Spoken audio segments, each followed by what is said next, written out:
স্বাগতম lifestyle Bangla voice ভিডিওতে। আমাদের আজকের স্বাস্থ্য টিপস, দুধের সঙ্গে যে খাবারগুলো খাওয়া বিপজ্জনক। ভিডিওটি লাখো মানুষের সাথে শেয়ার করুন এবং আগত নতুন টিপসের জন্য চ্যানেলটি সাবস্ক্রাইব করতে ভুলবেন না।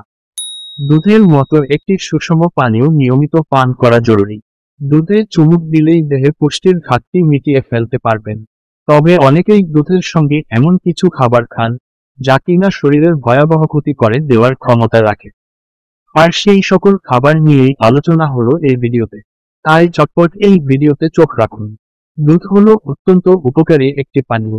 এতে রয়েছে ভিটামিন এ, ভিটামিন বি6, vitamin D, vitamin K, phosphorus, magnesium, আয়োডিনের ভান্ডার।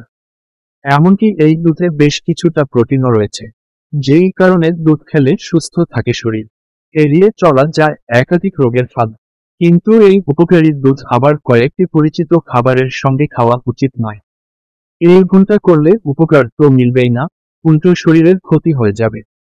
ভাবছেন নিশ্চয়, ঠিক কোন কোন খাবার রয়েছে এই তালিকায়? উত্তর জানতে সম্পূর্ণ ভিডিওটি দেখুন। আশা করছি তাতেই আপনার চোখ খুলে যাবে। আপনিও এসব খাবার এড়িয়ে চলবেন। 1. লেবুর সঙ্গে দুধ খাবেন না। অত্যন্ত উপকারী একটি ফল হলো লেবু। এতে রয়েছে ভিটামিন সি এর ভান্ডার। তাই সুস্থ থাকতে নিয়মিত লেবু খেতেই হবে। তবে দুধ এবং লেবুর কম্বিনেশন একদম সর্বনাশা। আসলে লেবুতে রয়েছে সাইট্রিক অ্যাসিড, আর এই অ্যাসিড দুধের সঙ্গে বিক্রিয়া করতে পারে, যার ফলে পিছু নিতে পারে পেট ব্যথা, বমির মতো সমস্যা। তাই বিশেষজ্ঞরা দুধের সঙ্গে লেবু জাতীয় ফল খেতে বারণ করেন। এক্ষেত্রে দুধ খাওয়ার 1 ঘন্টা পর যদি লেবু খান, তাহলে তেমন একটা সমস্যা হবে না, উল্টো উপকারী পাবেন। 2. কলার শরণাপন্ন হলে বিপদ। অনেকেই ব্রেকফাস্টে দুধ এবং কলা একসঙ্গে খান, আর এই ভুলটা করেন বলেই তাদের শরীরের বেজে যায় 12টা।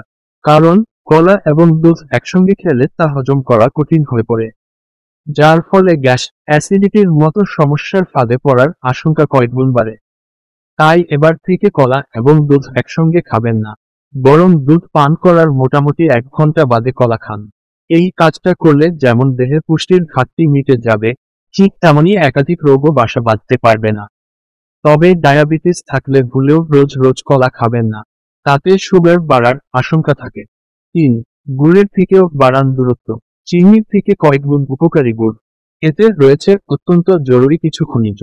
তাই আজকাল অনেকেই চিনির বদলে গুড় খাচ্ছেন। কিন্তু ভুলেও আবার দুধে গুড় মিশিয়ে খাবেন না। এই কারণে পেটের হাল বিগড়ে যেতে পারে, পিছু নিতে পারে পেট খারাপের মতো সমস্যা।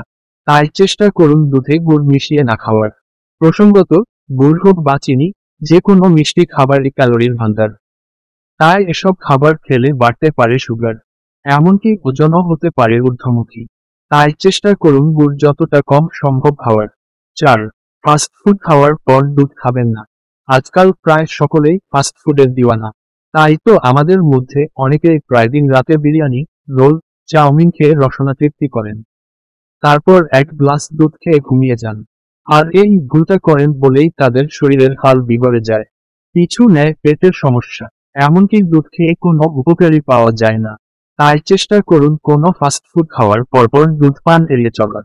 তাতেই আপনার সুস্থ থাকার পথ প্রশস্ত হবে। 5. হাই প্রোটিন খাবারও খাবেন না। সকালের ব্রেকফাস্টে দুধের সঙ্গে অনেকেই মাছ, ডিম বা মাংসের পদ আয়েজ করে খান। আর একসঙ্গে একাধিক প্রোটিন রিচ খাবার খাওয়ার দরুন শরীরের হাল বিগড়ে যেতে পারে, পিছু নিতে পারে একাধিক জটিল সমস্যা, এমনকি শুরু হয়ে যেতে পারে বমি, পায়খানা। তাই চেষ্টা করুন দুধের সঙ্গে একাধিক প্রোটিন জাতীয় খাবার না খাওয়ার। আশা করছি এই নিয়মটা মেনে চললেই পাবেন উপকার। ভিডিওটি ভালো লাগলে চ্যানেলটি সাবস্ক্রাইব করতে ভুলবেন না। ধন্যবাদ।